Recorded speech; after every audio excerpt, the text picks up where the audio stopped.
sifat pertama Nabi SAW yang sangat emas, yaitu lapang dada. Ya. Bersih hatinya, sallallahu alaihi wasallam. Tidak mau beliau nodai hatinya dengan hal-hal yang buruk, walaupun orang lain melakukannya. Tidak harus ghibah dibalas ghibah, fitnah dibalas fitnah. Ya. Kejahatan dibalas dengan kejahatan. Tapi Nabi SAW mendahulukan kasih sayangnya. Mendahulukan lapang dadanya. Dengan semua perbuatan-perbuatan kejahatan orang-orang Quraisy itu, Nabi SAW masih mendahulukan lapang dadanya. Allahu Rabbi wal Islam dini wa Muhammadan Rasulullah. Assalamualaikum warahmatullahi wabarakatuh. Alhamdulillah, selalu saja lisan kita memuji Sang Pencipta Allah atas segala nikmat yang dilimpahkan kepada kita. Dan sebagai seorang muslim dan mukmin, kita sangat yakin kalimat Alhamdulillah adalah kalimat penghubung antara kita dengan Sang Pencipta Allah. Dan Allah menjadikannya sebagai kalimat syukur atau berterima kasih yang dengannya maka segala nikmat yang kita butuhkan untuk roda kehidupan di muka bumi ini dan juga untuk meraih yang terbaik di akhirat ya, tercapai. Maka seringlah mengucapkan Alhamdulillah baik di awal aktivitas ataupun di akhir aktivitas. Itu juga kita menjadikan salam hormat kita kepada utusan Allah, manusia yang telah disempurnakan jalur nasabnya, fisiknya, ilmunya, orang yang diperintahkan oleh Allah Subhanahu wa taala untuk dijadikan sebagai suri tauladan. Dan juga mengucapkan satu kali salam hormat kepadanya akan dibalas oleh Allah Subhanahu wa taala dengan 10 kali rahmat. Andai saja dibalik dengan mengucapkan 10 kali salam hormat kepada manusia terbaik ini akan diberikan satu rahmat, maka sudah cukup. Karena Allah berfirman tentang rahmatnya, bahwasanya rahmatnya wasi'at kulla syai', telah meliputi segala sesuatunya. Apalagi dengan membaca satu kali salam hormat saja dibalas dengan 10 kali rahmat. Maka sangat wajar kalau kita selalu mengucapkan salawat dan taslim kepada Nabi besar Muhammad sallallahu alaihi wa ala alihi wa sahbihi wasallam. Selamat bergabung teman-teman yang ada di Zoom tentunya. Saya tidak bisa sebutkan satu persatu. Dari dirut perusahaan sampai seluruh staf dan siapapun yang diajak untuk bergabung. Dan seperti biasa teman-teman di medsos di hari Senin siang, tepatnya pukul 13.00 sampai 14.00 kita akan membahas tema umum ya. Dan selain daripada itu, sebentar sore, lepas asar dan seterusnya, Selasa siang, Rabu siang, Kamis siang, dan Jumat siang, jam 1 sampai jam 2 siang, semuanya itu adalah kajian kitab. Dan insya Allah pada kesempatan ini kita akan bahas tentang sifat-sifat emas Rasulullah sallallahu alaihi wa ala alihi wa sahbihi wasallam. Dengan berharap Allah SWT mengikhlaskan niat kita teman-teman sekalian dan menjadikan ini sebagai tambahan amal soleh dan semoga menjadi ilmu bermanfaat, maka kita mulai insya Allah. Yang pertama saya akan mulai dulu dengan firman Allah Subhanahu wa taala dalam pembukaan bahasan kita dalam surah Al-Ahzab surah nomor 33 ayat 21. Bagi teman-teman yang mengikuti materi ini bisa melihat aplikasi Al-Quran di handphonenya. Ini landasan awalnya. Kenapa kita membahas tentang Nabi Muhammad SAW. Berikut sifat-sifat masih akan kita bahas. InsyaAllah. Bunyinya, A'udzubillahi minasyaitonirrajim. Qad kana lakum fi rasulillahi uswatun hasanatun liman kana yarjullah. Liman kana yarjullaha wal yawmal akhira wa dzakarallaha katsira. Sesungguhnya telah ada pada diri Rasulullah Muhammad sallallahu alaihi wasallam suri tauladan yang baik bagi kalian, yaitu bagi orang-orang yang mau mengharapkan rahmat Allah. Dia dapat rezeki, dipenuhi kebutuhannya, dimaafkan kesalahannya, diberikan kebahagiaan dunia, diselamatkan dan juga diberikan kebahagiaan di akhirat. Dan juga yang ingin mendapatkan yang terbaik di hari kiamat dan dia ingin berzikir atau menyebut Allah dengan zikir yang banyak. Firman Allah SWT dalam surah Al-Ahzab ayat 21 ini menekankan kepada kita bahwasanya ada anjuran dari langsung Sang Pencipta Allah agar menjadikan Nabi Muhammad SAW sebagai suri tauladan. Jadi betul-betul memang ini sebagai tolok ukur cara makan, minum, tidur, bergaul, ya, bermuamalah secara umum. juga termasuk dalam kehidupan sosial, dalam rumah tangga, berinteraksi dengan orang-orang, ini masuk dalam bab muamalah semuanya. Begitu juga dengan hal-hal yang lainnya, seperti peperangan, transaksi jual beli, dan segala macam hal. Semuanya itu masuk dalam anjuran agar mencontohi beliau. Kenapa? Karena Allah sebutkan dalam surah Al-Qalam, surah nomor 68 ayat 4, semua itu kita dianjurkan, selain beliau utusan Allah, Allah sendiri memuji nabinya. Perhatikan, dan ini menjadi landasan bahasan kita, surah Al-Qalam, surah nomor 68 ayat 4. A'udzu billahi minasyaitonir rajim, wa innaka la'ala khuluqin azim. Sungguhnya kau Muhammad benar-benar memiliki budi pekerti atau akhlak yang mulia. Jadi memang Allah subhanahu wa ta'ala yang langsung memuji ciptaannya ini. Dan ini bukan main-main. Ya. Andai saja seseorang di antara kita seperti Anda yang ikuti acara dari Zoom misalnya, berada di satu perusahaan, atau teman-teman yang ikuti acara kita live di medsos, Anda ada di satu perusahaan. Bagaimana perasaan Anda pada saat Anda dipuji oleh atasan Anda? Dikumpulin orang-orang, kemudian dikatakan, kalau si fulan ini atau si fulana ini orang yang saya recommended, orang yang baik akhlaknya, orang yang berprestasi di perusahaan, maka saya yakin dia akan bangga. Mungkin menjadi sebuah momentum terindah ya, dalam hidupnya. Maka bagaimana dengan Nabi Muhammad SAW yang Allah kekalkan dalam Al-Quran, yang akan dibaca oleh miliaran orang-orang beriman sampai menjelang hari kiamat nanti, yaitu wa innaka la'ala khuluqin azim. Sesungguhnya kau hai Muhammad memiliki budi pekerti yang baik. Ya, akhlak yang sempurna. Juga alasan yang lain teman-teman sekalian, karena memang Nabi Muhammad SAW adalah utusan Allah. Ya. Dan kita bisa lihat firman Allah Subhanahu wa taala tentang masalah itu. Jadi suri Tauladan ini karena beliau memiliki akhlak yang baik dan juga beliau memang diutus untuk alam semesta. Allah sebutkan dalam surah Al-Anbiya surah nomor 21 ayat 107, A'udzu billahi minasyaitonir rajim, wa ma arsalnaka illa rahmatan lil alamin. Kami enggak mengutus kau hai Muhammad kecuali sebagai rahmat bagi semesta alam. Semuanya, jin, manusia, tumbuh-tumbuhan, hewan-hewan. Nabi Muhammad SAW bukan hanya sekedar untuk orang-orang Islam, tapi diutus oleh Allah untuk alam semesta ini. Demikian juga dalam surah Al-A'raf, surah nomor 7 ayat 158, Allah menekankan dan memerintahkan baginda Nabi Muhammad SAW untuk menyampaikan bahwasanya beliau utusan Allah, beliau harus dicontohi segala sesuatunya, diikuti ajarannya. Ya. Al-A'raf 158, A'udzu billahi minasyaitonir rajim, Qul ya ayuhan nasu inni rasulullahi ilaikum jami'a. Al-ayah, yang artinya, katakan hai Muhammad, sebarluaskan, sampaikan kepada semuanya. Bukan hanya orang Arab, bukan hanya orang Muslim, tapi katakan hai manusia. Semuanya, semua suku, semua negara, ya, semua bahasa. Sesungguhnya aku adalah utusan Allah untuk kalian semuanya. Kalau sudah utusan Allah berarti untuk dicontohi, ya, diikuti. Akhlaknya, ya, anjuran-anjurannya, tuntunannya, dan menjauhi semua apa yang dilarang. Demikian pula dalam surah Saba ayat 28, Allah Subhanahu wa taala berfirman, A'udzu billahi minasyaitonir rajim, wa ma arsalnaka illa kaffatan lin-nasi basyiran wa nadhira walakin aktsaran nasi la ya'lamun. Kami enggak mengutus engkau hai Muhammad melainkan kepada umat manusia seluruhnya sebagai pembawa berita gembira. Maksudnya berita gembira kepada orang-orang beriman, karena dengan mereka patuh, mereka menjalankan perintah-perintah yang wajib ataupun sunnah, maka mereka akan mendapatkan balasan kebahagiaan dunia, ya, rezeki, dan juga di akhirat akan selamat masuk ke dalam surga. Dan sebagai pemberi peringatan, maksudnya bagi orang-orang yang melanggar, agar mereka hati-hati. Ada ancaman-ancaman hukuman di dunia dan juga hukuman di akhirat nanti. Tetapi sayangnya, kebanyakan manusia tidak mengetahuinya. Maksudnya tidak mau belajar, tidak mau cari tahu. Mereka lalai.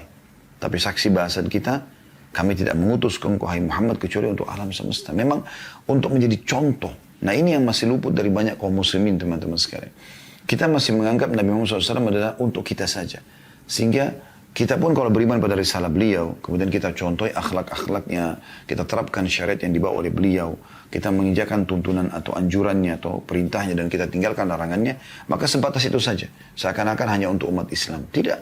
Kita menyebarluaskan, menyampaikan kepada mereka tentang masalah perintah-perintah Allah Subhanahu wa taala, termasuk masalah akhlak ini. Memang umat Islam menjadi contoh dalam masalah kejujuran, kedermawanan, ya, tepat janji, ya, balas budi, ya, berterima kasih dan segala macam hal. Demikian pula Allah Subhanahu wa taala ingatkan dalam surah Al-Furqan ayat 1. A'udzu billahi minasyaitonir rajim. Tabarakalladzi nazzala al-furqana 'ala 'abdihi liyakuna lil alamina nadhira. Ya.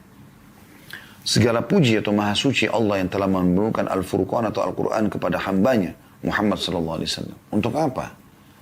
Agar dia Muhammad SAW menjadi pemberi peringatan kepada seluruh alam. Agar dia menjadi contoh bagi mereka. Nah, ini dalam segala hal. Dalam menyampaikan agama Allah SWT. Dan juga menjadi contoh. Dia adalah orang yang paling layak untuk dijadikan sebagai idola. Suri tauladan di sini, ya. Dicontohi semua kehidupan beliau. Diciplak hidup beliau. Demikian pula dalam statement atau dari ayat-ayat ini semua, ya. Ada cukup banyak ayat tapi saya langkahi saja. Ada beberapa yang saya susun. Namun ada yang saya ingin titik beratkan karena masih ada banyak poin-poin yang akan kita bahas tentang akhlak Nabi SAW. Dari semua ayat yang tadi kita bacakan itu, ada statement yang menarik dari Ibnu Taimiyah rahimahullah. Beliau mengatakan, wajib bagi manusia untuk mengetahui bahwasannya Allah Azza wa Jal, Allah yang maha mulia dan maha tinggi telah mengutus Muhammad SAW kepada manusia dan jin. Dan wajib bagi mereka untuk beriman kepada beliau dan beriman dengan wahyu yang beliau bawa dan mentaati beliau. Mereka manusia harus, atau mereka dalam kurung manusia, harus menghalalkan yang Allah dan Rasulnya halalkan dan mengharamkan apa yang diharamkan oleh keduanya. Mereka harus pula mencintai yang Allah dan Rasulnya sallallahu alaihi wasallam cintai dan membenci yang Allah dan Rasulnya benci. Setiap orang yang telah tegak hujjah atau telah sampai padanya argumentasi dengan risalah atau wahyu, dalam kurung wahyu Muhammad SAW dari kalangan manusia dan jin, kemudian tidak beriman padanya, maka berhak mendapatkan siksa dari Allah Subhanahu wa taala. Sebagaimana orang kafir yang telah diutus Rasul bagi mereka, seperti kaum Lut, kaum Saleh, kaum Syuaib, kaum Nuh, ya, kaum nabi-nabi sebelum Nabi Muhammad SAW yang kufur, maka mereka dihukum oleh Allah Subhanahu wa taala. Inilah landasan yang telah disepakati oleh sahabat-sahabat Nabi ridwanullahi alaihim, para tabi'in, ya, orang-orang yang belajar dari para sahabat Nabi, ya, dan juga para imam kaum muslimin, ulama-ulama kaum muslimin, dan seluruh kelompok kaum muslimin yang merupakan ahli sunnah wal jamaah dan selain mereka. Artinya, yang disampaikan oleh Ibnu Taimiyah ini sesuatu poin penting, teman-teman sekalian. Kita bukan hanya sekedar membahas, akhlak Nabi itu ramah, jujur, amanah, dermawan. Ini loh keutamaannya, lalu Anda amalkan. Bukan cuma itu. Sebelum itu semua, kita harus faham bahwasanya Rasulullah SAW memang diutus untuk alam semesta. Jadi Islam yang beliau bawa, akhlak yang beliau contohkan, bukan hanya untuk kita, tapi untuk kita sebarluaskan kepada orang-orang. Untuk kita contohkan kepada mereka. Biarkan dunia menyaksikan bahwasanya umat Islam itu jujur karena Rasulullah SAW utusan Allah kepada mereka jujur. Kita semua amanah karena memang Nabi SAW amanah. Kita contohi beliau dan memang beliau perintahkan untuk beramanah. Kita semua berbakti dengan orang tua karena memang itu adalah bagian daripada perintah beliau SAW dan seterusnya. Serta kita menjauhi semua sifat-sifat buruk dari bohong, menipu, menggunjing, memfitnah, memukul, mencuri, mengganggu orang lain, ya. Karena memang Nabi SAW jauh dari semua itu. Dan beliau melarang itu semuanya. Jadi lingkupnya bukan hanya sekedar untuk umat Islam. Tapi untuk seluruh alam semesta. Di saat umat Islam menerapkan apa yang diajarkan Nabi SAW, disitulah akan nampak bagaimana besarnya efek daripada keislaman itu. Bukankah kita sudah baca dalam sejarah bagaimana Islam masuk di Nusantara ini. Dikarenakan ya, akhlak para pedagang kaum muslimin yang jujur, yang ramah, sehingga membuat masyarakat Indonesia pada saat itu merasa kagum dan akhirnya mereka tertarik dan menanyakan tentang agama ini. Dan begitu dicontohkan oleh Nabi SAW. Beliau pernah didatangi oleh seorang pendeta Yahudi, kisah yang menarik. Yahudi ini kebetulan pernah Nabi SAW punya utang piutang sama orang ini dan punya akad waktu pembayaran. Sebelum tiba masa pembayaran, orang ini lalu datang kepada Nabi Muhammad SAW di masjid beliau. Beliau lagi duduk berhadapan dengan para sahabat atau lagi ya, berhadap-hadapan dengan para sahabat. Tanpa banyak bicara, orang Yahudi ini tiba-tiba berdiri di sebelah Nabi SAW dan beliau menggunakan imamah. Ada lilitan kain imamah yang jatuh terulai ya, di pundak beliau SAW. Lalu kemudian orang Yahudi ini menarik tadi, ya, yang dari sebelah sini ditarik ya, karena tadi kan ada lilitan di leher beliau SAW. Kemudian ditariklah dari sini ya, ditarik dari belakang dengan keras hingga leher beliau kecekik. Orang Yahudi ini berani melakukan itu di hadapan para sahabat dan berarti benar pada Nabi Muhammad SAW. Tanpa banyak bicara, sahabat semuanya marah. Umar bin Khattab tiba-tiba henuskan pedang lalu mengatakan, ya Rasulullah, izinkan saya tebas lehernya orang Yahudi. Maka Nabi SAW memberikan isyarat kepada para sahabat agar tenang. Jangan buru-buru. Sambil dalam kondisi tercekik, Nabi Muhammad SAW masih dengan tenang menjawab, mengatakan, ada apa wahai Yahudi? Dia mengatakan, wahai Muhammad, bayar utangmu. Sungguh kalian kaum Quraisy suka menunda-nunda membayar utang. Bayangkan, sudah kasar caranya mencekik dan ngomongnya kasar lagi. Maka kata Nabi SAW, dalam kondisi masih dicekik, akhirnya ditarik imamanya. Beliau mengatakan, bukankah ya, belum tiba waktunya? Karena ada kesepakatan gitu. Kata dia, tidak, saya mau dibayar sekarang. Maka Nabi Muhammad SAW menunjuk Umar bin Khattab yang ada di hadapannya mengatakan, hai Umar, pergilah ke Baitul Mal, ambilkan utangku, ya, sekian sa' kurma. Sa' itu kayak 2 genggaman telapak tangan orang dewasa. Bayarkan kepada orang ini dan tambah lagi yang senilai dengan itu.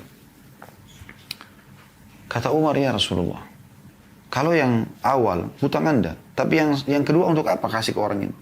Kata Nabi SAW, sebagai hukuman karena kau telah menakut-nakuti dia. Nabi SAW malah mengingatkan Umar agar jangan tergesa-gesa mengambil langkah, sementara saya ada. Tenang aja.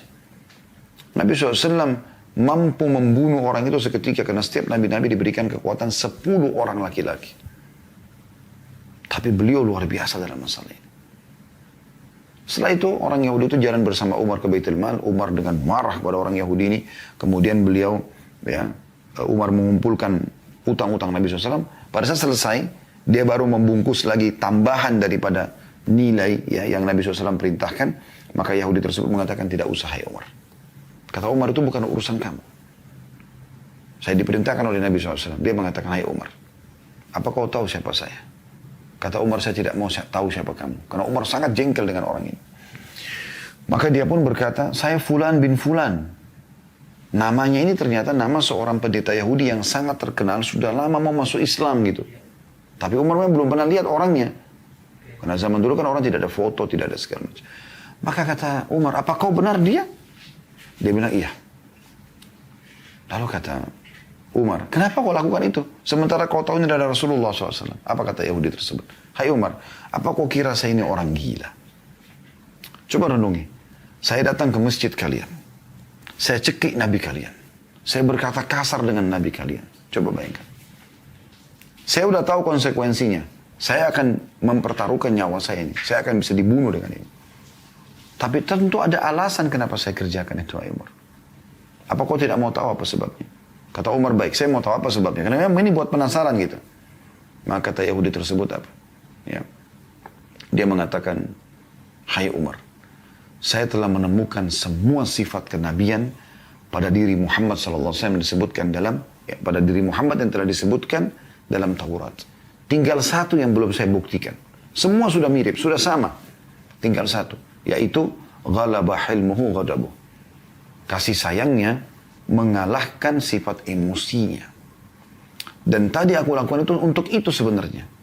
Aku bukan mau nagih utang. Aku sudah memang sengaja memancing emosi dia. Dan ternyata dia benar, hai Umar.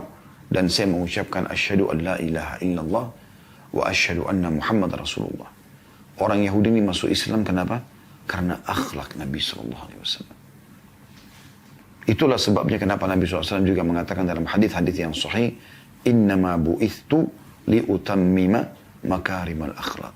Aku diutus untuk menyempurnakan akhlak-akhlak yang sempurna, yang baik. Sudah ada akhlak-akhlak diajarkan oleh Allah SWT kepada para nabi-nabinya. Tapi aku datang untuk menyempurnakan dan mempraktekkan dalam kehidupan sehari-hari. Dan ini untuk seluruh alam semesta. Di dalam hadis yang lain, innama bu'ithtu liutammima salihal akhlaq. Sesungguhnya aku diutus untuk menyempurnakan akhlak-akhlak yang baik. Nah ini luar biasa gitu. Nah ini teman-teman sekalian pembukaan dari apa yang kita sampaikan. Kita akan coba masuk kepada inti bahasan kita, akhlak emas Nabi SAW. Kalau kita mau bicara tentang akhlak Nabi SAW, semuanya emas, semuanya baik. Dan kalau kita ingin bahas ini teman-teman sekalian akan panjang sekali.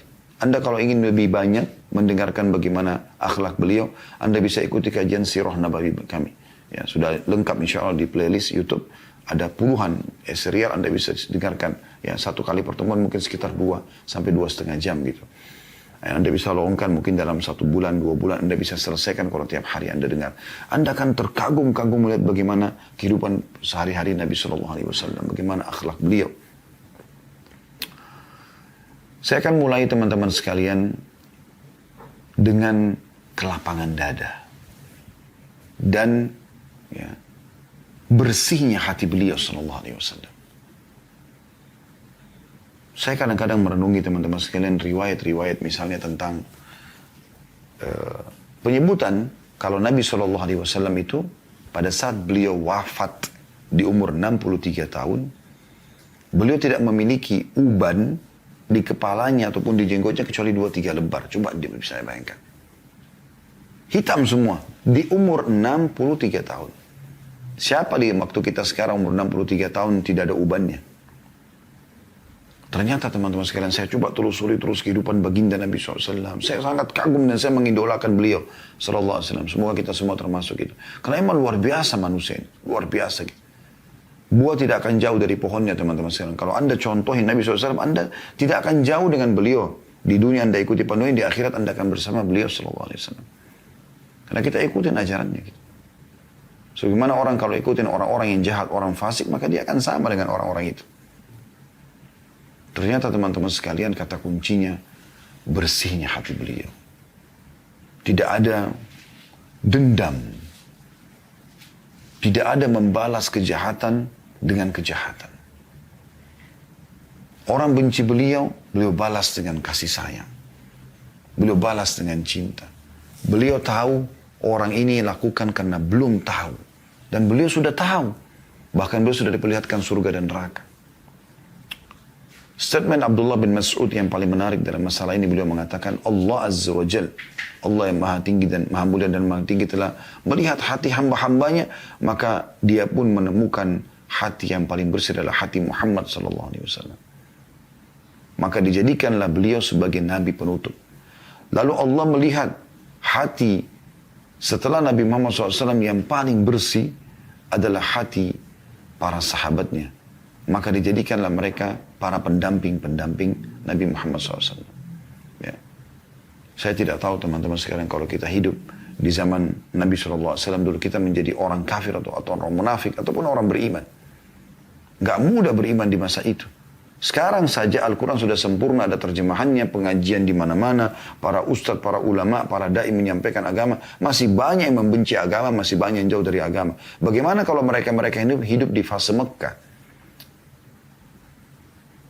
Yang hampir seluruh Mekah ya, itu tempat yang menakutkan, mengecam bagi umat Islam. Serem. Karena siapapun boleh mengganggu umat Islam. Siapapun boleh membunuh. Di tengah-tengah jalan ditemukan seperti kasus Sumayyah radhiyallahu anha. Wanita pertama mati syahid dalam Islam. Suaminya Yasir radhiyallahu anhu. Anaknya mereka Ammar yang disiksa. Ya, walaupun ayahnya Yasir dan Sumayyah mati terbunuh, mati syahid di tangan Abu Jahal. Ammar tidak terbunuh tapi disiksa. Ammar. Di tengah jalan, di pinggir jalan, orang semua menyaksikan. Anda bisa bayangkan orang dipukul, digebukin, berdarah-darah, teriak-teriak. Semuanya ditusuk perutnya. Dilihat. Bilal disiksa di depan, di pelataran padang pasir yang luas yang orang semua bisa lihat. Ditaruh batu panas. Ya.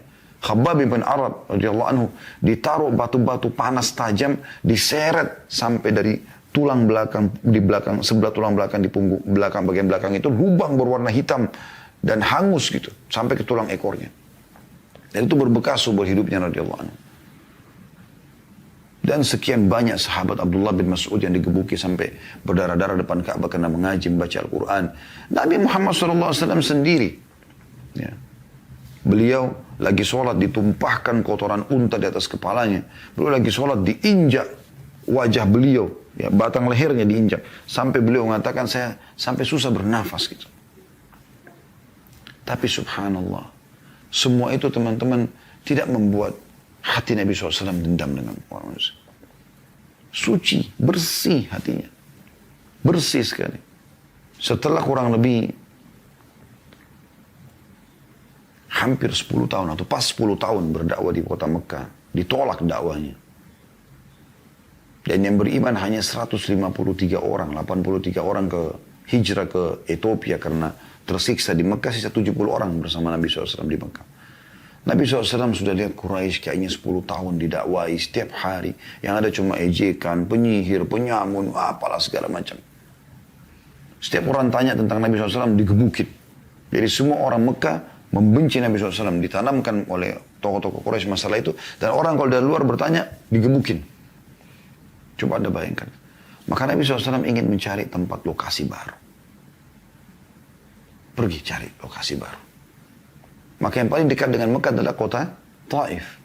Beliau pergi ke sana.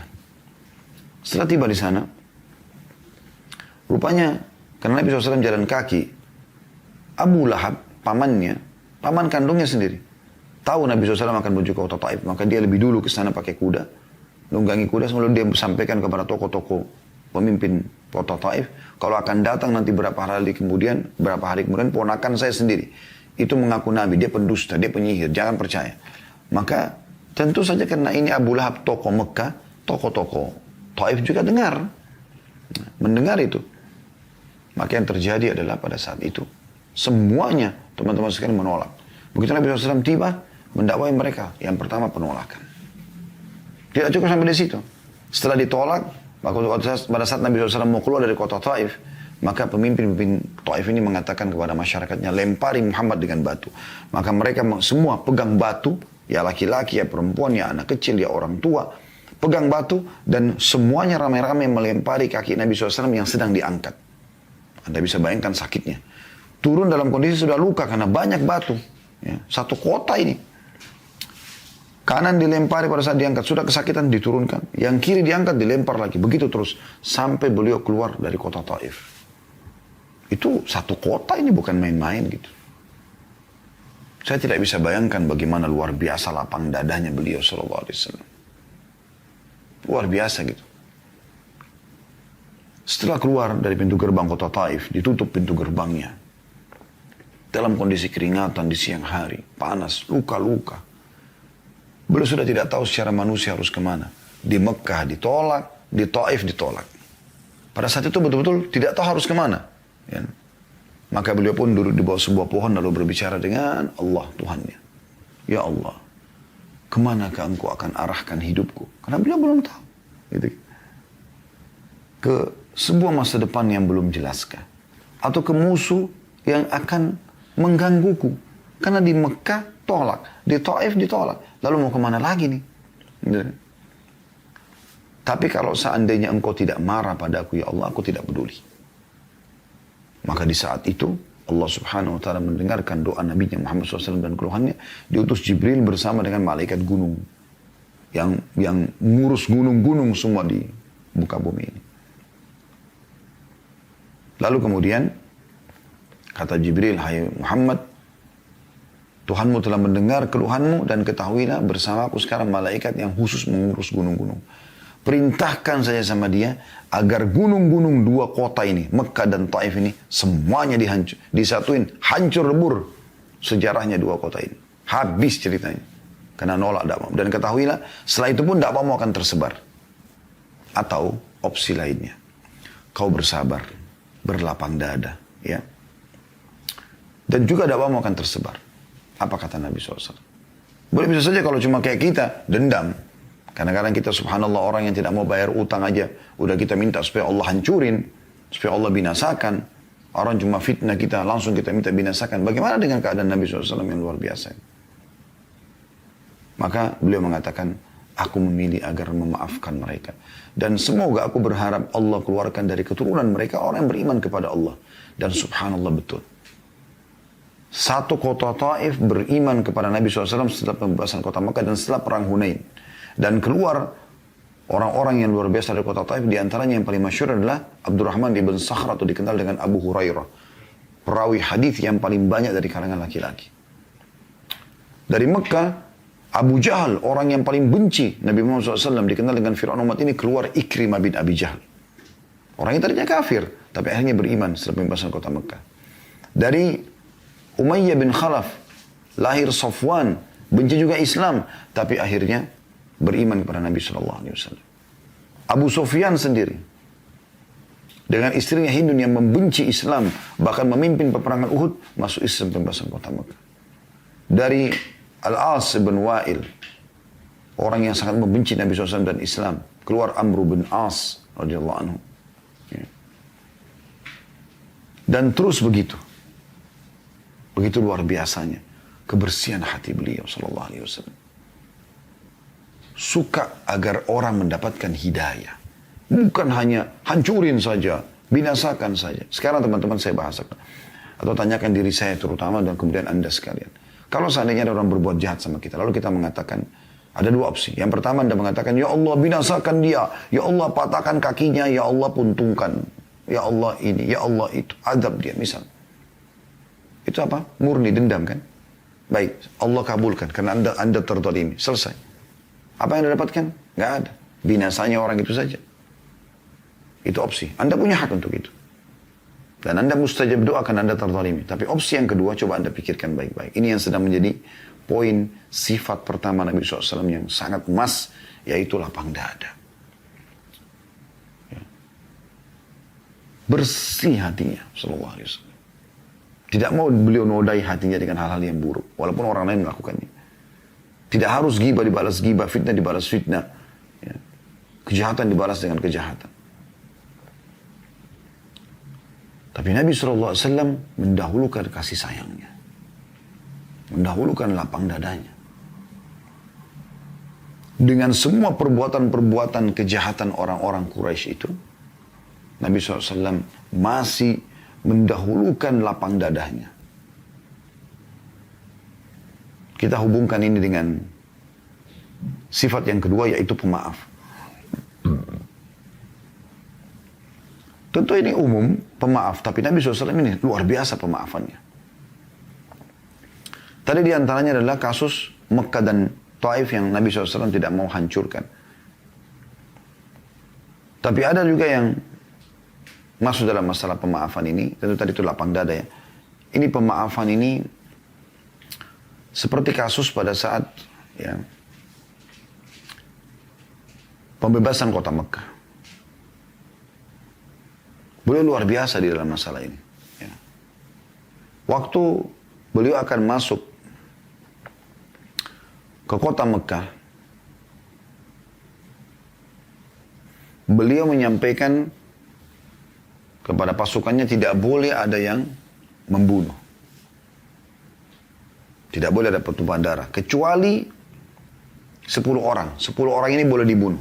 Dimanapun ditemukan. Yang pertama Ikrimah bin Abi Jahal.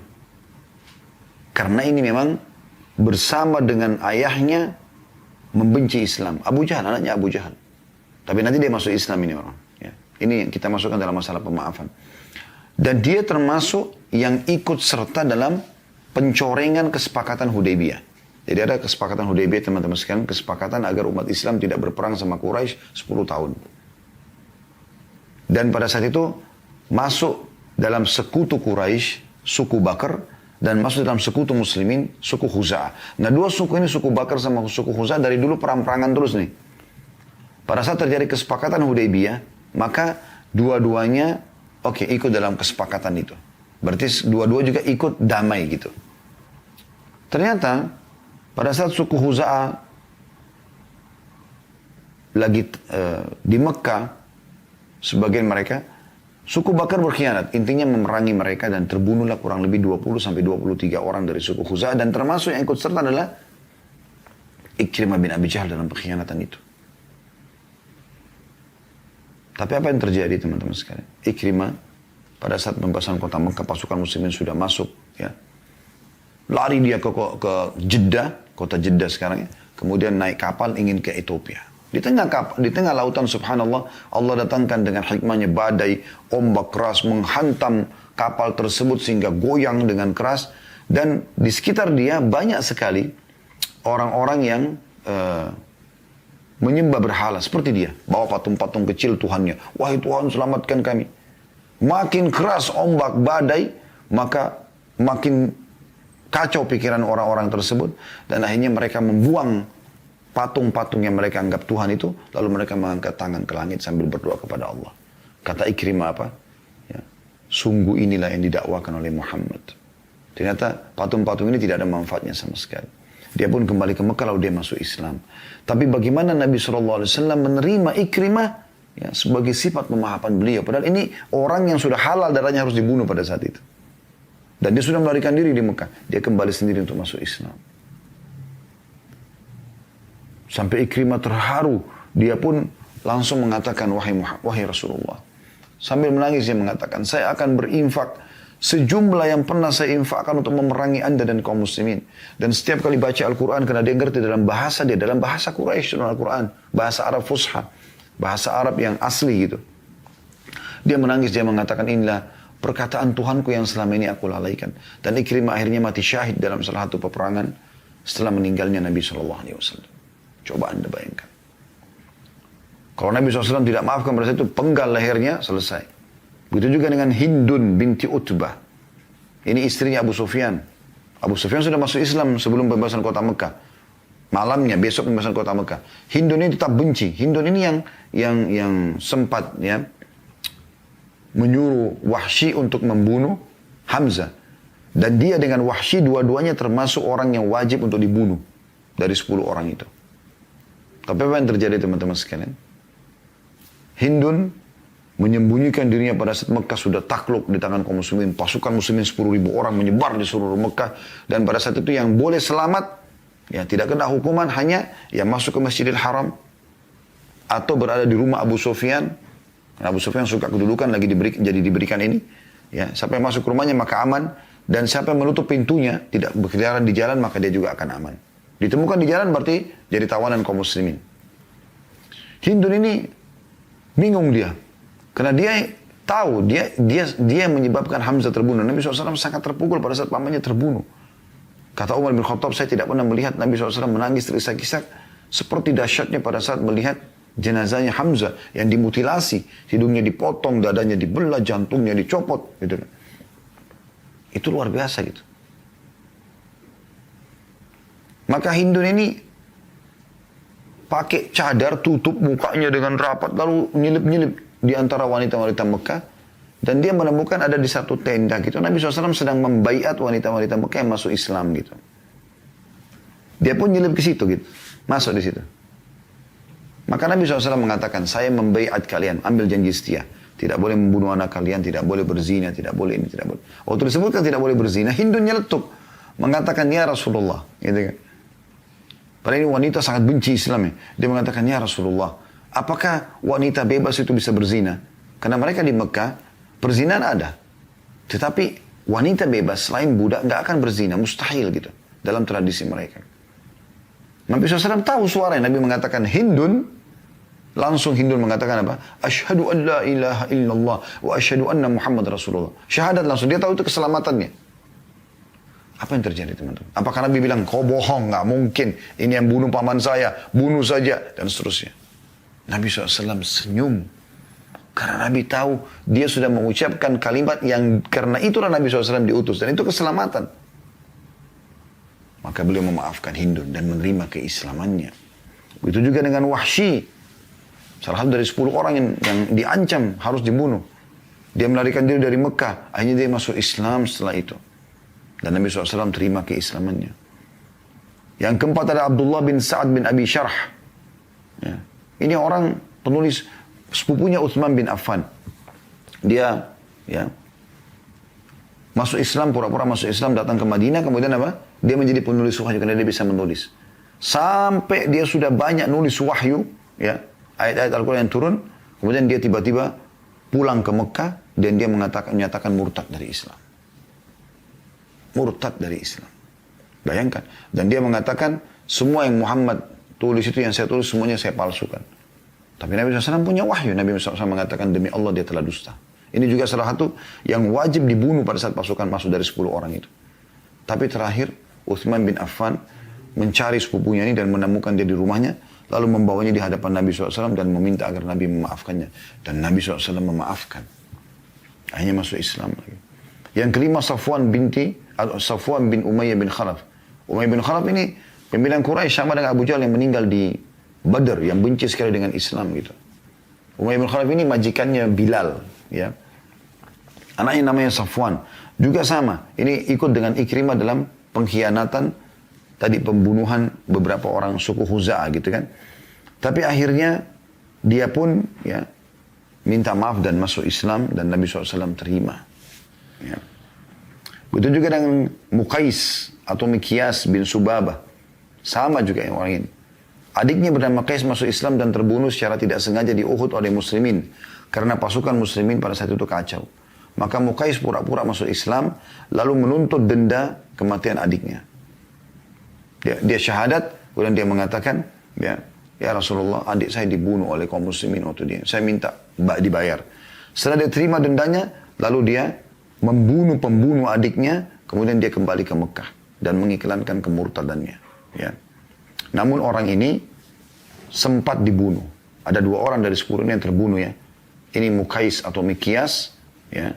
Dan satu lagi, ya, itu adalah Abdullah bin Khattal. Ya, ini dibunuh oleh sahabat. Salah satu yang membunuh mereka adalah Zubair bin Awam. Ya, jadi kita sudah sebutkan kurang lebih 7 nama ya.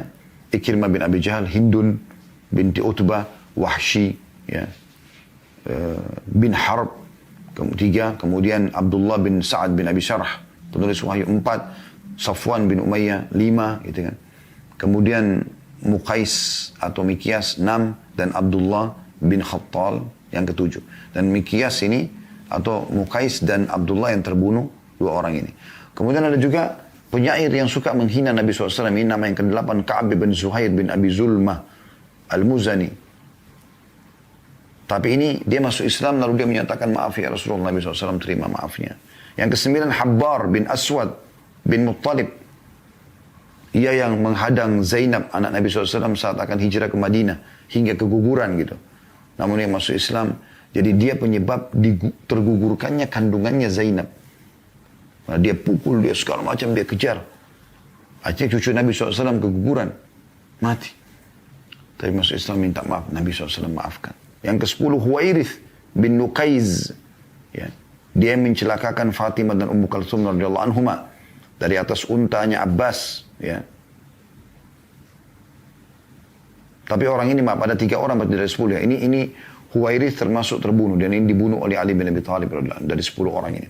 Tapi saksi bahasan kita ada 7 orang yang dimaafkan oleh Nabi SAW. Dan pada saat Nabi SAW masuk ke Mekah, teman-teman sekalian, ini luar biasa ya. Pada saat beliau masuk ke dalam Mekah, ya, sempat Sa'ad bin Ubadah ini pimpinan orang Ansar. Waktu pasukan sudah mau masuk ke Mekah. Saat ini tahu benar ini bagaimana kejahatan Quraisy pada Nabi SAW, pada kaum muslimin.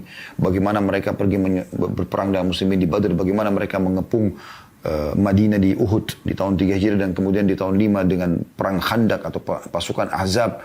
Banyak sekali sikap-sikap buruk dari Quraisy pada saat itu ya. Maka dia mengatakan dengan mengeraskan suaranya. Dia kepala suku ini. Dari orang Ansar. Ya. Dari suku Khazraj ya. Karena Ansar 2 Aus dan Khazraj. Maka dia mengatakan, hari ini hari pembantaian. Hari ini Allah akan hinakan Quraisy. Dan pada saat itu dia pegang bendera perang. Dia pimpinan diangkat oleh Nabi SAW. Maka Nabi SAW langsung pada saat itu mengatakan saat telah berdusta. Dalam statement ini, hari ini adalah hari pemaafan dan kemuliaan. Hari ini adalah hari kemuliaan Quraisy. Lalu Nabi SAW menyuruh tarik bendera dari Sa'ad dan diberikan kepada anaknya yang bernama Qais. Ya. Karena di sini dia kepemimpinan suku. Kalau dia keluarkan statement ini, maka sukunya yang jumlahnya ribuan orang bisa membantai Mekah pada saat itu. Padahal Nabi SAW tidak mau itu. Itu luar biasa gitu. Ya. Kemudian bagaimana waktu Nabi SAW juga kumpulkan orang-orang Quraisy di Mekah. Kemudian berkata pada mereka, wahai Quraisy, ya, kira-kira apa yang akan aku lakukan pada kalian? Apa yang aku lakukan pada kalian? Maka orang-orang Quraisy mengatakan, hai Muhammad, engkau adalah anak paman kami, maksudnya keluarga kami segala macam gitu kan. Sekarang pasukan sudah menguasai Mekah, tinggal terjadi pembantaian massal nih gitu. Maka kata mereka, engkau adalah orang yang baik, hai Muhammad. Mereka sudah tahu ini, tinggal Nabi suruh bunuh, pembantaian massal nih. Dan umum itu, sudah umum. Kalau pasukan sudah berhasil menguasai satu tempat, apalagi tempat itu dasarnya berisi orang-orang yang membenci pemimpin yang sedang menguasai wilayah tersebut, yang sudah masuk dengan kekuatan militer, pasti akan terjadi pembantaian. Apa kata Nabi SAW? Seluruh tradisi jahiliyah, riba, membunuh anak perempuan, makan bangkai, sembah berhala, di bawah kakiku. Gak boleh lagi ada. Gak boleh ada lagi. Gitu kan. Dan ketahuilah hai Quraisy, pergilah kalian semua bebas. Gak ada satupun yang dibunuh. Dan tidak ada yang menjadi harta rampasan perang. Rumah mereka semua. Sampai Nabi SAW tinggal dalam kemah pada saat itu 19 hari. Bayangkan teman-teman sekalian. Abbas paman beliau mengatakan, ya Rasulullah, tidakkah anda ke rumah anda? Tidakkah anda ke rumah anda gitu? Kata Nabi SAW, apa yang ditinggalkan oleh Ma'qil? Ma'qil ini sepupu beliau, saudaranya Ali bin Abi Thalib, yang tidak masuk Islam. Pada saat Nabi SAW hijrah ke Madinah, maka dia menjual rumah Nabi SAW. Padahal dia sekarang masuk dengan kekuatan, dia bisa mengambil itu sebagai harta rampasan perang rumahnya Khadijah dulu radhiyallahu anha. Tapi Nabi SAW tidak lakukan itu. Demikian pula terjadi sebuah kasus pada saat itu, setelah Nabi SAW memberikan kesempatan siapa yang masuk Islam silakan. Yang tidak mau masuk Islam punya kesempatan 4 bulan pada saat itu. Kalau dalam 4 bulan tidak masuk Islam, keluar dari kota Mekah gitu. Diberikan kesempatan. Ada satu orang namanya Fudalah. Fudalah ini dia pura-pura masuk Islam. Dia syahadat di hadapan Nabi SAW gitu. Dia syahadat, dia coba ucapkan. Kemudian dia tunjukkan kalau dia coba belajar Islam. Tapi Nabi SAW sudah tahu.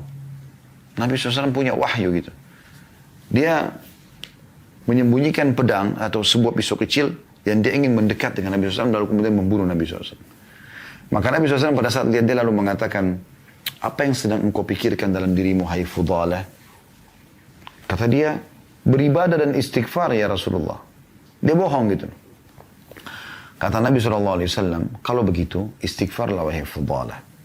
Maka Fudalah mengatakan astagfirullah. Nabi SAW mengatakan beristighfarlah wahai Fudalah. Lebih tulus lagi. Fudalah beristighfar. Lalu Nabi SAW meletakkan telapak tangan beliau yang mulia di dada Fudalah. Lalu mendoakan gitu. Ya. Maka pada saat itu, pada saat tangan Nabi SAW taruh di dada Fudalah, ya, maka Fudalah menceritakan, mengatakan tiba-tiba pisau dari tanganku lepas. Lalu dia mengatakan, demi Allah, tidak ada orang yang paling aku benci sebelum Nabi Muhammad SAW meletakkan telapak tangan pada dadaku melebihi dirinya. Dan setelah Nabi SAW meletakkan telapak tangan tersebut, maka dia menjadi orang yang paling aku cintai. Begitu luar biasanya, baginda Nabi SAW menjadikan sifat ini sebagai sifatnya. Ya, berapa banyak di antara kita kaum muslimin yang tidak belajar dari masalah ini. Yang ketiga, jujur dan amanah. Ya. Sebagaimana kita tahu, Nabi SAW ini tidak pernah bohong seumur hidupnya. Seumur hidupnya. Tidak pernah sekalipun bohong. Coba anda bayangkan. Bagaimana itu? Siapa dari mereka yang tidak pernah berbohong sekalipun teman-teman sekalian. Walaupun bercanda gitu. Bahkan mungkin kita sudah tahu dalilnya tentang jujur. Tapi masih ada saja orang bohong gitu. Sampai dapat julukan Al-Amin. di Mekah. Orang yang paling terpercaya. Dapat julukan yang lain juga As-Sadiqul Amin. Orang yang paling jujur dan paling terpercaya. Anda mungkin pernah dengar kisah bagaimana orang Quraisy ribut ya karena ingin siapa yang akan meletakkan Hajar Aswad setelah mereka renovasi Ka'bah pada saat itu mau rubuh, mereka renovasi Hajar Aswad dicopot dulu. Kemudian mereka pada saat meletakkan hampir seluruh suku Quraisy ribut nih, mau saling bunuh-membunuh. Datanglah suku Adi, sukunya Umar bin Khattab, potong seekor domba, tuangkan darahnya dalam sebuah wadah gitu. Kemudian mereka celupin tangan mereka, lalu mereka angkat mengatakan, siapa yang meletakkan Hajar Aswad selain kami, maka terjadi pertumpahan darah. Datang suku ini, datang suku itu, hampir semua suku Quraisy lakukan hal yang sama. Hampir terjadi pertumpahan darah. Maka akhirnya ditengahilah mereka pada saat itu oleh seseorang yang sudah dianggap tua pada saat itu dari orang-orang Arab. Maka dia mengatakan, begini saja. Bagaimana kalau kita memberikan keputusan ini pada orang yang pertama setelah kita sepakat yang masuk dari pintu Bani Syaibah. Ada pintu gerbangnya Mekah, dikenal dengan pintu Bani Syaibah. Yang pertama masuk dari pintu itu, ya, kita tunjuk dia jadi penengah di antara kita. Maka mereka semua sepakat, oke, baik. Tapi ini senyap, tidak ada yang tahu. Waktu itu pintu terbuka lebar dan belum ada orang masuk sama sekali. Tiba-tiba teman-teman sekalian terjadi sebuah kejadian yang luar biasa. Yang muncul Nabi Muhammad SAW sendirian. Serentak orang Quraisy semua mengatakan, Anda bisa baca dalam buku-buku sirah, buku sejarah Nabi. Semua serentak mengatakan, As-Sadiqul Amin, As-Sadiqul Amin radina. Orang yang paling jujur dan terpercaya, orang yang paling jujur dan percaya, kami ridho. Maka jadilah Nabi SAW penengah pada saat itu. Jadi pengakuan satu kota Mekah, dia adalah orang yang luar biasa. Waktu beliau ingin menyampaikan agama ini, beliau naik ke atas bukit Abi Kubais namanya, tempat untuk ngiklanin sesuatu di Mekah. Beliau naik di sana lalu beliau teriak dengan suara keras, wahai Quraisy, kalau seandainya, orang Quraisy sudah kumpul semua lalu beliau mengatakan, kalau seandainya saya mengatakan di belakang bukit Mekah ini ada pasukan besar yang akan menyerang Mekah, apakah kalian percaya padaku? Apa kata orang-orang Quraisy? Tentu saja. Apa jawaban mereka? Karena kami belum pernah menemukan engkau bohong sekalipun. Sekali aja nggak pernah. Maka kata Nabi SAW, ketahuilah aku adalah utusan Allah, di antara kedua tanganku ada siksa Allah. Artinya kalau kalian tidak menolak, kalian akan disiksa oleh Allah. Tapi pengakuan orang-orang Quraisy luar biasa. Dan ini panjang kalau kita ingin bahas ya. Kita melihat keterbatasan waktu, maka kita ringkaskan. Yang keempat, teman-teman sekalian, adalah pemberani. Nabi SAW itu pemberani. Luar biasa. Pernah terjadi satu kali di kota Mekah, ya, ada As bin Wa'il ya, itu ayahnya Amr bin As buat kezaliman. Jadi orang-orang yang datang ke Mekah dulu bawa dagangan segala macam. Kadang-kadang toko-toko Quraisy ini ngambil dagangan mereka baru sengaja nggak dibayar. Dan kalau orang tahu, kalau dia mengeluh, siapa yang ambil barangnya tidak ada yang mau tolong kalau itu adalah toko Quraisy yang mengambilnya. Satu waktu As bin Wa'il ini buat segitu kezaliman. Maka beberapa anak-anak muda Mekah sepakat mengangkat pedang mereka untuk membela orang-orang yang terzalimi seperti itu. Dan Nabi SAW ada di situ, masuk dalam Hilful Fudul. Mereka mendatangi rumah As bin Wa'il sambil mengatakan, kembalikan hak orang ini atau darah akan tertumpahkan. Sampai kata Nabi SAW, kalau seandainya setelah Islam pun aku dipanggil untuk Hilful Fudul, maka aku akan menjawabnya. Di kota Madinah juga pernah terjadi satu kali, teman-teman sekalian, pada saat itu ada suara bising ribut di malam hari, seperti ada gemuruh orang yang mau berbuat kekacauan di kota Madinah. Maka orang-orang Madinah, masyarakat muslim pada rame-rame kumpul, kemudian mereka coba mendatangi suara tersebut. Ternyata pada saat mereka tiba di sana, mereka temukan ada seseorang yang naik kuda dari kejauhan, memegang pedang di tangan kanannya, obor di tangan kirinya. Mereka belum tahu siapa, dan suara itu sudah hilang gitu. Pada saat mendekat, mereka menemukan Nabi Muhammad SAW. Beliau sebagai pemimpin bukan tidur enak, suruh orang saja. Beliau yang sendirian pergi menghilangkan, mengecek suara kekacauan di kota Madinah di malam hari. Dan Ali bin Abi Thalib mengatakan radhiyallahu anhu, kalau perang sedang berkecamuk besar dan kami khawatir, gitu kan, kami sudah merasa butuh tempat untuk bersandar, maka kami semua bersandar ya di belakang Nabi SAW. Makanya beliau pun mengajar kepada kita agar berlindung dari sifat pengecut. Ya. Allahumma na'udzubika minal ajzi wal kasali wa a'udzubika minal jubni wal bukhl. Jubun ini adalah sifat pengecut. Ya. Dan pernah ada sahabat yang mengatakan, ya Rasulullah, bagaimana kalau ada orang mau mengambil hartaku? Kata Nabi SAW, lawan dia. Disuruh lawan. Bukan Nabi bilang berikan. Kata orang tersebut, ya Rasulullah, kalau aku membunuhnya, kata Nabi SAW, kau tidak berdosa. Kalau aku dibunuh, kata Nabi SAW, engkau mati syahid. Begitu Nabi SAW ajarkan kepada kita. Sifat pemberani. Tapi pada kebenaran gitu ya. Pada kebenaran. Beliau juga tepat janji. Ya. Ini sifat selanjutnya. Ya, mungkin yang kelima ya. Ini cukup banyak. Beliau kesepakatan Hudaybiyah beliau tidak khianati. Semua yang beliau sudah janjikan pasti beliau kasih gitu kan. Di antaranya adalah yang kita bisa angkat sini contoh saja. Kisah Suraka bin Malik radhiyallahu anhu. Suraka bin Malik ini pada saat Nabi SAW hijrah ke Madinah bersama Abu Bakar. Maka orang-orang Quraisy mengiklankan siapa yang bisa menangkap Muhammad mendatangkan hidup atau mati dapat 100 ekor unta. Maka banyak orang yang coba mencari. Suraka bin Malik berhasil dia mengejar Nabi Muhammad SAW dan menemukan. Ringkas ceritanya begitu, tentu panjang ceritanya tapi dia mendapatkan gitu. Dari kejauhan sampai dia berhasil bisa melemparkan anak panahnya. Maka Abu Bakar pun gelisah lalu mengatakan, ya Rasulullah, Suraka datang. Nabi SAW dengan tenang tetap membaca Al-Quran sambil jalan. Akhirnya Allah tenggelamkan kudanya Suraka dan dia. Tidak bisa dia berdiri. Maka dia tahu ini adalah hukuman gitu. Maka dia pun mengatakan, hai Muhammad, maafkan saya. Dan saya janji tidak akan mengulanginya. Ringkas ceritanya begitu. Maka akhirnya dia pun dibebaskan oleh Nabi SAW. Lalu dia mengatakan, wahai Muhammad, tuliskan untukku surat keamanan. Maka Nabi SAW suruh Abu Bakar tulis surat keamanan. Kalau Suraka bin Malik akan aman dari kaum muslimin. Bahkan Suraka bin Malik tidak masuk Islam. Dia pegang surat itu, dia pegang sampai pembebasan kota Mekah. Dari awal kurang lebih berarti 10 tahunan ya. Surat itu dipegang sama dia. Kurang lebih 9-10 tahun. Setelah masuk kota Mekah, dia masuk dalam tawanan, dia perlihatkan surat tersebut. Dan waktu Nabi SAW diperlihatkan, Nabi SAW mengatakan, iya, hari ini hari penempatan janji. Maka dimaafkanlah Suraka. Dan Suraka akhirnya masuk Islam. Dan Nabi SAW mengatakan setelah masuk Islam, wahai Suraka, bagaimana perasaanmu kalau dua gelangnya Kisra Raja Persia pada saat itu, berada di kedua tanganmu. Maka Suraka mengatakan, Kisra, anu Sinwan, Kisra yang raja sekarang ini? Kata Nabi SAW, iya.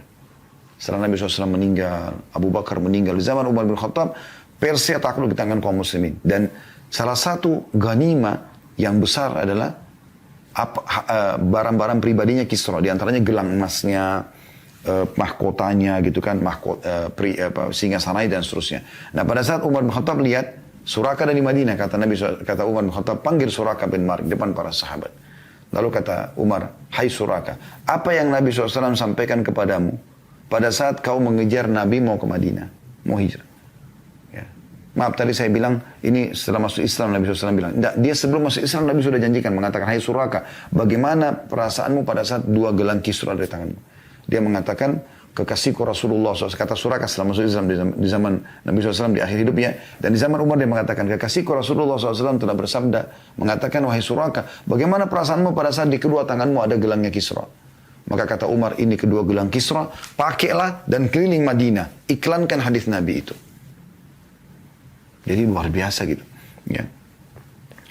Ini tepat janji Nabi SAW. Ya. Begitu juga dengan kasih sayang beliau SAW. Sangat luar biasa. Berkasih sayang. Ya. Nabi SAW mendahulukan kasih sayangnya. Baik untuk umatnya, apalagi kalau kita bicara tentang keluarganya. Kalau kita bicara lingkup keluarga. Sampai Anas bin Malik mengatakan, aku 10 tahun jadi pembantu di rumah Nabi SAW. Dari umur 9 tahun sampai 19 tahun. Belum pernah aku temukan Nabi SAW berkata kasar ataupun memukul baik pembantunya ataupun para istrinya. Sampai pernah Anas bin Malik mengatakan, aku pernah disuruh oleh Nabi SAW dalam untuk mengerjakan satu perbuatan. Pada saat aku, waktu itu masih kecil, sekitar umur 9-10 tahun, dia bilang, saya pada saat keluar dari rumah Nabi SAW, saya temukan ada ya anak-anak yang sebaya dengan saya sedang bermain-main di halaman masjid. Gitu. Maka saya pun ikut bermain-main sama mereka, lupa. Lalu tiba-tiba saya dengar di belakang saya mengatakan, wahai Anas, wahai Unais. Unais ini panggilan sayang, kalau Anas dipanggil Unais. Ya. Tidakkah kau selesaikan hajatku dulu baru kemudian kau bermain? Jadi beliau tidak marah dengan pembantunya, tapi beliau malah mengatakan sambil bercanda, selesaikan dulu hajat baru kau pergi bermain. Begitu luar biasanya. Begitu juga dengan para ummahatil mukminin. belum mendidik dengan cara yang baik, belum kasih sayang, walaupun lagi terbawa kecemburuan istri-istri atau salah satu istri seperti Aisyah cemburu misalnya pada istri yang lain, boleh dengan sangat tenang pada saat Aisyah menepis piring ya Ummu Salamah yang dikirim kurma pada saat itu, karena cemburu maka dia tepis. Nabi SAW cuma mengatakan pada pembantu Ummu Salamah, pungutlah karena ibumu lagi cemburu gitu. Beliau memang kadang-kadang tegas, memang tegas pada istrinya. Beliau tidak kasar. Kalau ada sesuatu yang beliau tegas. Pada saat Hafsah minta dinaikkan nafkah, Nabi SAW tegas dengan para umat mukminin. Beliau memboikot mereka 1 bulan. Nabi SAW tidak. Beliau SAW tidak menemui mereka. Karena bersumpah sama Allah itu. Sampai turun firman Allah SWT memberikan pilihan pada umat mukminin kalau mau lanjutin jadi istri Nabi, maka terima nafkah yang sudah ditentukan oleh Allah dan Rasulnya. Kalau tidak, maka berarti akan diceraikan dan diberikan apa saja mereka inginkan dari urusan dunia, tapi tidak dapat apa-apa di akhirat nanti. Dan sekian banyak teman-teman sekalian yang kita bisa ambil pelajaran dari kehidupan baginda Nabi SAW. Ini sebagian sifat emas Nabi SAW. Yang mudah-mudahan ini saya berharap bisa menambah informasi buat kita semua. Dan insya Allah sekali lagi ini tidak cukup dengan 1 kali pertemuan teman-teman sekalian. Untuk membahas sifat-sifat emas Nabi SAW. Tapi ini garis besarnya. Ya, Allahu a'lam.